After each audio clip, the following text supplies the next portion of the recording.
Welcome to You're Doing It Right, a podcast for navigating parenting. On today's episode, we tackle one of the biggest parenting stress points right now, screen time. Phones, tablets, gaming, television, and social media are everywhere. From guilt and power struggles to practical strategies that can help, this conversation is all about navigating the digital world with a little more confidence and a little less fear. Hi, and welcome to the podcast that's here to remind you you're not messing it all up, you're not a terrible parent, even when it feels like you've had a really hard day. I'm Dr. Leslie Roos, a clinical psychologist, researcher, and someone who spent many years studying how to support kids and families' mental health in the real world, not just on paper. And I'm Dr. Leanne Tomfer-Madsen, also a psychologist focused on parent and child mental health, with a particular interest in sleep and stress, and how we actually make support accessible for the families who need it most. Between us, we've developed multiple digital mental health programs, worked with families across the country from diverse communities, and we have seen just how hard and complex parenting can be for all sorts of reasons. But this podcast is not about perfection. It's about giving you practical, usable tools that you can actually try in your own home, backed by science and delivered with a whole lot of compassion. At the end of the day, what we hope is that you can feel a little bit more confident in what you're doing. This is You're Doing It Right. Parents are constantly asking, how much is too much? Am I being too strict, not strict enough? Is this going to affect my children? Are they going to be exiled from their friends groups, socially? What's going on? This isn't just a kid issue. Adults are also struggling with screen use too. It's so complex and there are so many different things competing for our attention. What we know is that it's not just how much time kids spend on screens, it's also how they're using them. So what things are they replacing with screen time? Are they using screens safely? Is there a balance with sleep, social interaction, real-world activities? There isn't just one simple number that we can give to every family. Unfortunately, there isn't a clear cutoff that suddenly makes something harmful or helpful. And the research consistently shows that parent screen habits influence children's habits, often more than rules alone. I personally could definitely do better with putting my phone away, but we are where we are and we're all doing our best in trying to figure this out. And so with that in mind, our goal today is to reduce some of the fear and replace it with clarity about what the research actually says. And we're really excited to bring in today's guest to help us guide this conversation. Today, we're joined by Dr. Joanne Unger. She's a registered clinical psychologist and a researcher based in Winnipeg. She's an assistant professor in clinical health psychology at the University of Manitoba. There is some evidence to show that there can be an addictive quality to screen use over time. And so one of the things that we really want to think about is how hard is it to stop?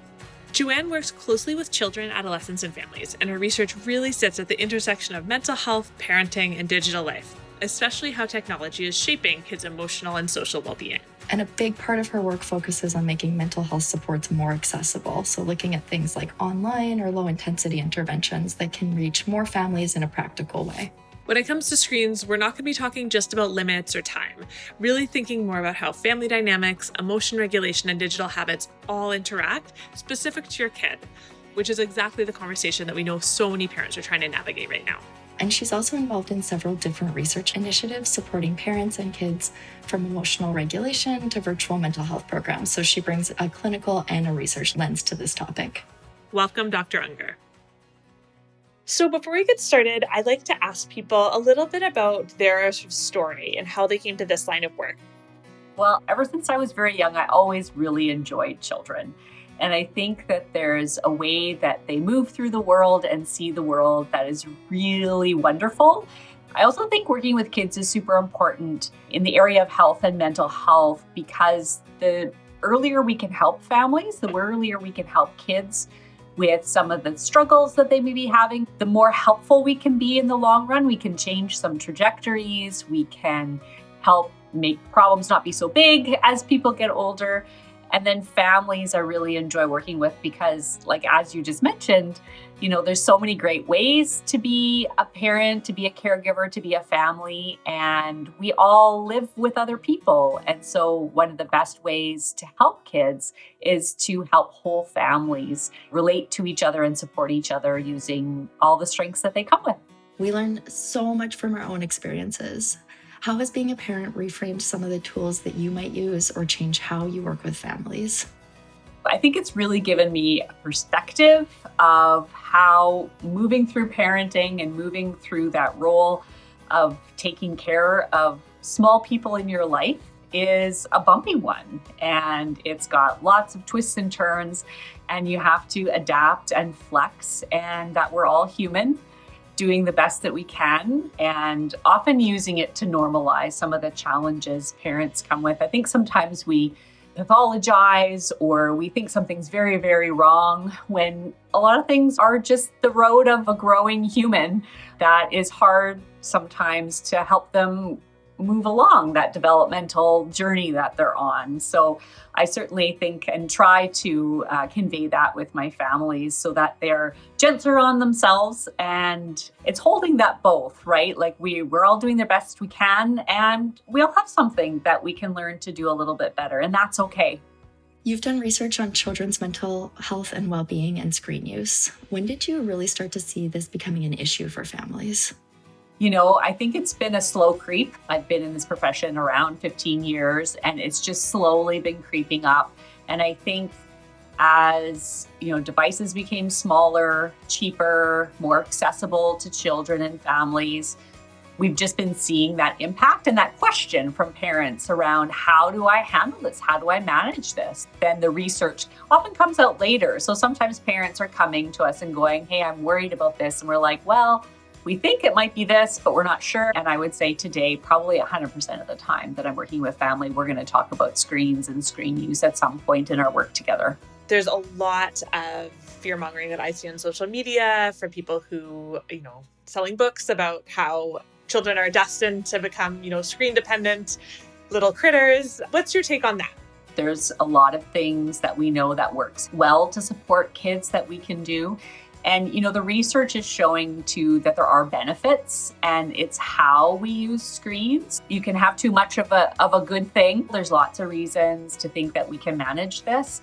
There are some signs that some tech companies and some programs design them to keep us engaged, and it's problematic. Something that gives me hope is some families and individuals that are standing up to hold tech companies accountable, to hold governments accountable, to start understanding. And that's a bit of that piece where it's sometimes hard because the science comes a little bit later and we're already engaged in this thing, and then we kind of have to play catch up. So I want to zoom out for a moment because something pretty significant has happened recently in a US court case, which ruled in favor of families with damages awarded, holding tech companies accountable for designing platforms with addictive features. Yesterday, Meta and YouTube were found liable for social media addiction. Will the government take action to protect children and young adults? Right, so this was potentially a hugely significant court case in the States yesterday. And for those of you not fully aware of the details, a 20-year-old woman was awarded $6 million in damages. She successfully sued Meta, which has Facebook and other things, and YouTube over her childhood addiction to social media. And the jurors found that Meta, Instagram, Facebook, WhatsApp, and Google, who own YouTube, intentionally built addictive social media platforms that harmed the 20-year-old's mental health. This matters a lot, and it really shifts the narrative around what we can expect in the future in terms of how technology companies might be responsible for supporting, less harmful content for our kids. What's striking is that internal documents suggested these companies knew that the potential for harm was there all along, especially when it came to kids. It feels like a turning point, and it's a moment where responsibility is starting to land where it should have been a long time ago. I know in Manitoba, the Premier just announced that social media and AI use is going to be banned for children and youth, and that's a really big deal, and it changes the conversation for many parents. But I think as we're seeing these decisions and this authority at a government level, that's actually a really good thing because it helps create more guardrails in terms of safety and what we can expect and ask for from our kids. It doesn't solve everything, but I think it's an important milestone, and it opens the door to change behaviors so that there's a safer, healthier digital space for our kids moving forward. And when it becomes a policy, like it might in Manitoba, as it has across Australia, which instituted a sweeping social media ban for kids under 16, experts agree that these platforms aren't actually helping improve your well-being. They're short-term, but they carry a lot of risk and harm. They don't make people feel good about themselves or really connect to friends in ways that we know matter. Let's go back to Dr. Unger now and visit how to guide our children through healthy use of screens, because it can't be all bad. There's some programs, apps, shows that really have children in mind that are designed to kind of foster reading or speaking or numeracy and educational focused programs and applications. And when kids view with their parents, particularly when they're little. So when you have that co-viewing, when you have an educational purpose in mind, when you're being very planful and mindful about what you're doing online, you can see some of those benefits. There's some with relationships. So if you're looking at some of the communication tools that we use, like say you have grandparents that are far away and you're able to keep in touch through video and those sorts of things. And then as kids get older, there's some social benefits, right, of staying connected, or if you feel particularly isolated in your community and reaching out to others who are more similar to you and getting that support. Those are some of the benefits that we have seen. Now, what about things like video games, TV shows, YouTube? How do we know if something is developmentally positive or not? I think one thing to look at is, was this designed for my kid's brain? Is this the intended audience? And if it's not the intended audience for your child, then to think about, is it neutral? Is it okay? It sometimes is tricky because kids can look very, very engaged in something and parents will interpret that as it's okay. So one of the pieces around that too is making sure that we are doing supervision.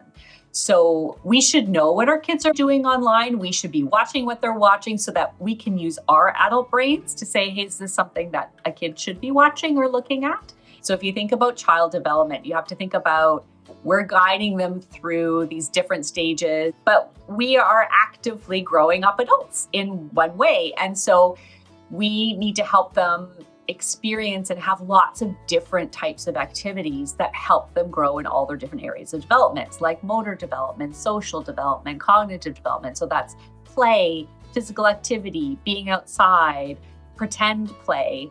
What I like to talk about is being bored. It's really useful for children to be bored sometimes, and I think they have lost that tolerance. And so only if you're going to implement a boredom routine, make it small to start, because they won't like it and it'll be very aversive. But it is where we are sometimes able to get some creativity. That passive watching can be tricky, one, because of what it replaces in terms of other activities that are good for development. And the other is around mood. I used to call it with my kids TV head. They had just watched too much and they were super grumpy and irritable. And it's like, oh shoot, we got TV head.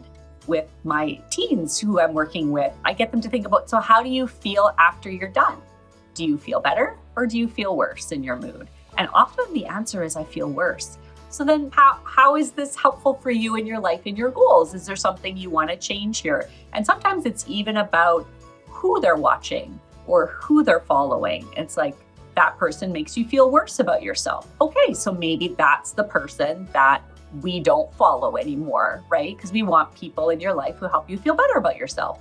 Well, I really liked one of the things that you said of building kids' sort of awareness about how they feel after doing, screen time, whether that's video games or watching a show. Are they able to turn it off and pause it after the limit, move on with their day? One of the best strategies is actually role modeling.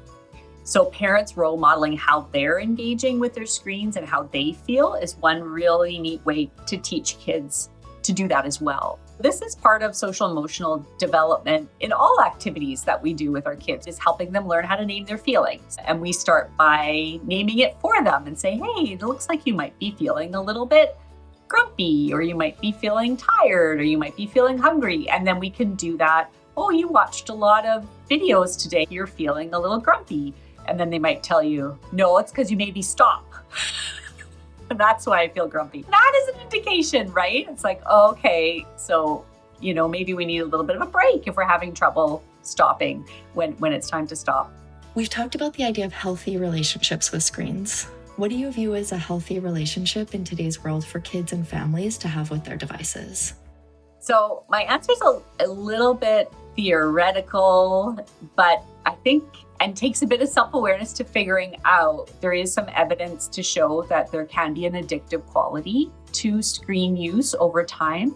And so one of the things that we really want to think about is how hard is it to stop? And if we feel like we can't, and we can't put it down and we can't put away and we can't choose, then that's another indication that we may be on that path to an unhealthy response or an unhealthy relationship.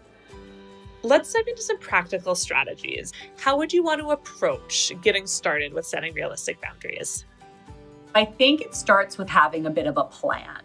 So sometimes we call it a family media plan, but thinking about how our screen's going to be used in our house. So an example of the plan, some families, what they do is they don't do recreational screen during the week. They say it's saved for weekends, 2 hours on Saturday and 2 hours on Sunday.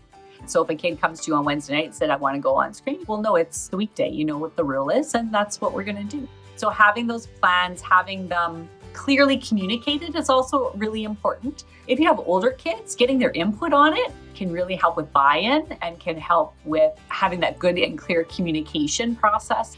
Having them written down can be really helpful because we have all been in this situation was like, that's not what I remember we said. If it's a challenge, having some rewards built in place for following the plan and following the rules in a calm and respectful way. Let's say I have a plan, just have recreational screen time on the weekend, and then it is Wednesday night. I'm really tired. One of the siblings is out with a friend. My other kid is bored and sort of bummed that they're at home, don't have anyone to play with. They're whining. How do we cope with that? So we make mistakes and we beat ourselves up and then we go, okay, beating myself up doesn't help. We all are working at this, right? So we're all going to be working at this, and you press the reset button. We went off the plan, what we said we were going to do. It was an exception. There is times for exceptions, whether that exception or that flexibility will take you down a path that is hard to recover from, or if you can go, okay, family, we're hitting the reset button. Something I also recommend with family plans is revisiting them, and kind of regularly, because kids grow up and change. And also the plan that we set may have not been realistic for our family. It may not have been the right one. And we can change it. And as the adults in the home, that's what we're figuring this adulting thing and parenting thing out. And so we're going to revisit and try it again. When we make a change, I often say, try it for a while. Things do need to change as kids get older. That's very reasonable. So we do need to keep adjusting for the growing brains, both for responsibilities and for privileges. When we get stuck and there's one way, I think we box ourselves in corners that aren't always helpful. And psychology brings a lot of very helpful strategies and very good ways of understanding human nature. One of the things I found in working with people over time is just how unique and wonderful they are. And so that's why there can be so many good ways to be a parent. And we're trying to do education for ourselves as parents, but I think we can get caught up in that, should be doing it this way or should be doing that way. And I think through this conversation, one of the things I think we're reflecting on is that self-reflective parenting. So being aware of how we are and how we're doing as parents, and then how our kids are doing, and using that as one of our main data collection points, right? Is how is this working for me, for my kids, and for my family's values? I think where we can be challenged is when we have set things up in our household, but then our kid goes elsewhere. So what about the challenge of other people's kids having things like a game console or an iPad or a phone before you're ready for your kids to have access to those things? Yeah, that's super tricky. Again, I don't think there's one path here, one right way. We can say it's okay to be different and it's okay to have different rules. And these are the reasons why we're doing these rules. If they're older and can understand some of those things. It's very interesting to hear about some young adults reporting back and saying, I wish my parents had had more screen limits with me when I was a teen, right? We're hearing that coming to us now as we're moving through the generations. It's always that balance of you don't want your kid to miss out on what other kids are doing, but at the same time, you want to do what's healthy for them, even if other families aren't doing it. And I think that's where the flexibility comes in a little bit. Like if they're going over to someone's house and you know that place to be a good place for your kid and you know that to be a good friendship and they're doing something you wouldn't normally do, right? To have flexibility around that so that your kid can participate and have a good time And then you have a conversation about, we're not going to do that at our house now. That's not something, and debriefing with them about it, about how that was for them, if it wasn't something that they normally do. I think that's another piece around the safety part I know we haven't talked about, but sometimes kids get accidentally exposed to things that are not meant for their child's brain and their understanding of it. And so the supervision piece is very key when they're little for that reason. And then the other piece is, checking in if you weren't able to supervise or you weren't present for something, on what they saw, how they engaged, and how they feel about that and how they're thinking about that to make sure that they stay safe. New data from Statistics Canada is outlining the impact screen time is having on our kids. Researchers studied the same cohort of kids in 2019 and 2023. They found a little more than 1 in 10 met the Canadian Pediatric Society's screen time guidelines in both years, while almost half followed the guidelines in one of the 2 years. The guidelines call for 2 hours for kids between the ages of 5 and 17, 1 hour for kids between 2 and 5 years old, and no screen time for kids under 2. Those who followed the guidelines were less likely to have anxiety, wear glasses, or have difficulty learning, remembering, and making friends. So I want to take a moment just to talk to you here, Leanne, about one of the things that comes up over and over again is just how complicated screen use feels. It's, a constant battle. And it's not because parents don't care, but it's because there's so many moving pieces day to day. And also just because of the amount of content available. How do you think these conversations should be approached? I think I'm trying to approach it in a lot of the ways that are consistent with what Dr. Unger said, which is like, what are you getting out of this screen time? How does it make you feel? I always think how does it make you feel when we turn it off? Figuring out how do you talk about how somebody else's screen time rules align with the screen time rules in your house can be challenging. I don't find that one too bad because I feel like it's we always have different rules. The parents have different rules, houses have different rules. For my kids, their dad actually has different rules about screen time than I do because I don't like dealing with the aftermath of video games. So they don't play video games when I'm at home. The one other thing that I wanted to mention that I actually find to be very helpful with any sort of screen use is before the screens go on to talk to your kids about what they're doing next. So are they going to play outside? Are they going to get a snack from me? What's the thing to transition? Oh, that's really good advice. We don't do that. We often set the rule of okay, this is going to turn off in an hour. And we have to be really clear about when that hour is going to end. Knowing that you're going to have a snack or knowing you're going to jump on the trampoline is a nice way to transition. I also think that it's important to be honest with families as clinicians about what's a realistic expectation. And I think this is where we have to give parents some permission just to be human. So there's going to be moments when you're exhausted and you need a break and the screen becomes the safest solution. And building that trust, that open communication helps children learn about their world, about the world online, and to tune into what's helpful, what's not, how do we use social media safely. And from a mental health perspective, for us to remember as parents and for kids, those moments don't undo everything. If you watch 3 hours of movies on a Saturday, or you do that while your kids are homesick, that's probably going to be just fine. What matters most is the overall pattern and your relationships around it. It's that broader context, family dynamics, connection, what are your values, what else are you doing? And really how kids are making sense of their digital world. Because technology isn't separate from their lives anymore. It's embedded in how they socialize. They're using it at school. It's part of how they relax. It's how they cope with and connect with their peers and their social groups. So instead of trying to control every moment, it's more so about guiding, supporting, staying in the conversation so that when kids encounter tough stuff, they know who to talk to. Let's go back to our conversation with Dr. Unger and explore this a bit further. It's really hard to figure this stuff out. And there's always ways we wish we would have done it differently. I have ways I wish I would have done it differently. And I didn't. And it's okay. And my kids are going to be okay. And we just keep working at it. One of the things that I hear a lot, and I also experience as a parent, is it's actually not my fear of my child's screen use right now. If I don't have this figured out, then when they become a teenager, they can't regulate their screen time and they're not going to have other passions and meaningful connections and relationships. And that's where the fear lives. That's the spiral. I think it's that confidence that I can figure it out in the future. You absolutely can. It's one step at a time, right? And that's why I like the revisiting. How is this working? Reflecting on how are we doing with what we wanted and what we're actually doing with our values and how we're living, and watching for that and being just a reflexive person, right? And parent for our own screen use, for our kids' screen use, there's always hope. There's always hope for tweaking, right? Tweaking what we're doing and shifting what we're doing and taking screen breaks, hitting the reset button, trying something differently, doing something gradually.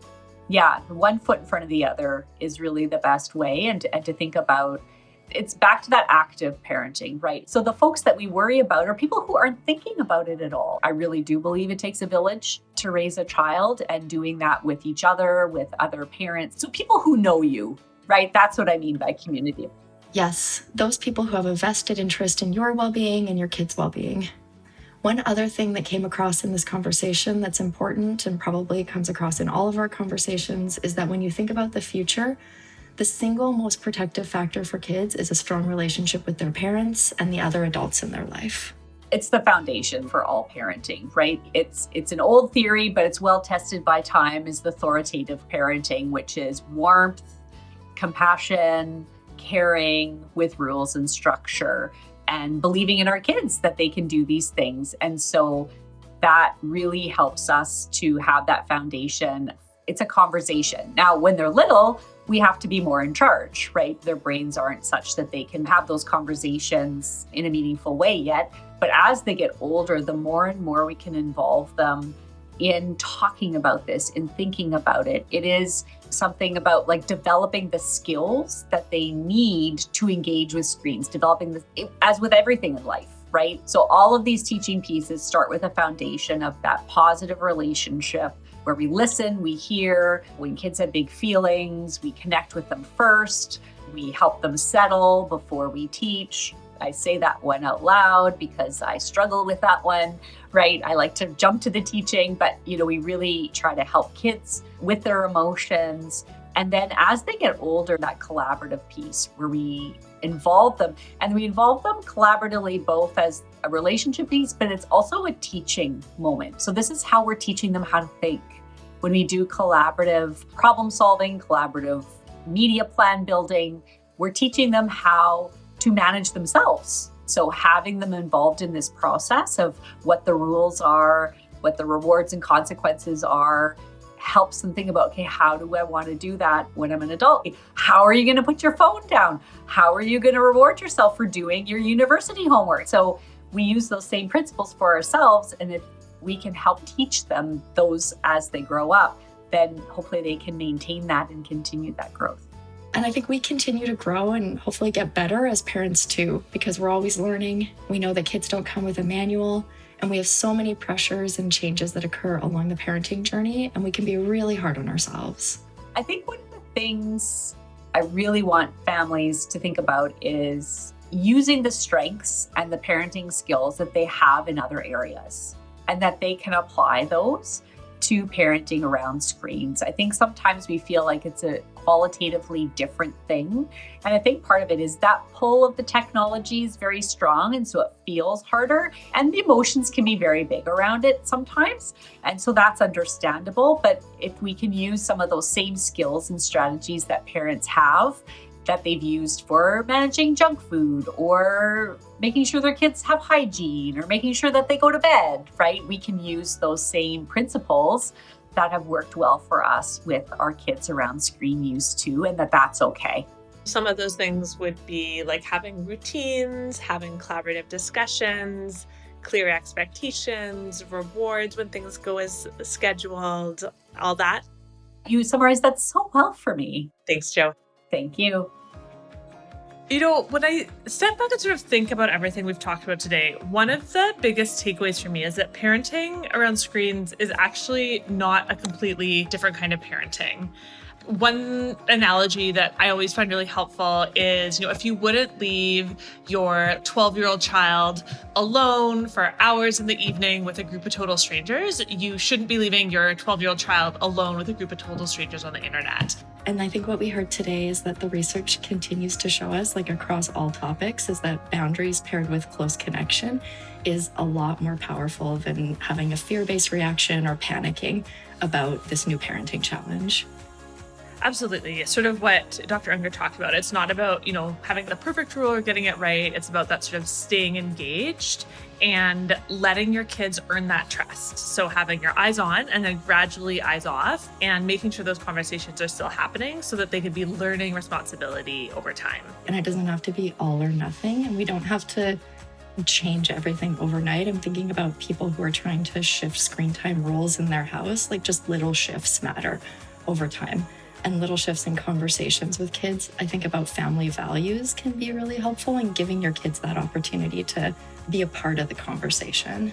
I also think it can be a real challenge for parents to think, I've already let this kid go too far, or look, my kid already has a device, or they have their own iPad and I don't really know what kind of games they have on it. That's actually a common experience. And it's okay to change boundaries and to change your mind as a parent and to have those conversations.